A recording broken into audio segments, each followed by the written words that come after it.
এইভাবে মাথার চুল সব উঠে সাদা হয়ে গেছে। এ বাবা, তোমার দাঁতে পোকা দুটো। বাচ্চাবেলা প্রচুর হারে দুধ খেতাম না, সেইভাবে দাঁতে পোকা ধরেছে। তুমি আমার কাছ থেকে সরে যাও। কেন? তোমার গালে থেকে কি বৃষ্টি গন্ধ বেরোচ্ছে। খুব গন্ধ বেরোচ্ছে। তুমি দাঁত মাজো না? 1 বছর মাজিনি। কেন? ইচ্ছা করে মাজিনি। কেন? সকালে ওঠো গো, ব্রাশ করো গো, এক্সট্রা ঝামেলা, সময় পাইনি। ও অন্য সময় হয় না। সময় পাই। আচ্ছা, তুমি যে ভাত পান্তা গুলো খাও, হ্যাঁ। যে খাবার গুলো খাও, হ্যাঁ। ও তো গালের মধ্যে থাকে, হ্যাঁ। থেকে তো পচে গ্যাস হয়। হ্যাঁ। তা তোমার অসুবিধা হয় না?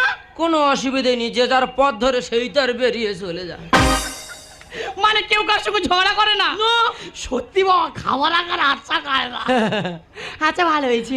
বলছি লেখাপড়া শিখেছো? লেখাপড়া? হ্যাঁ। লেখাপড়া? হুম। বিয়ে সেকেন্ড ইয়ার।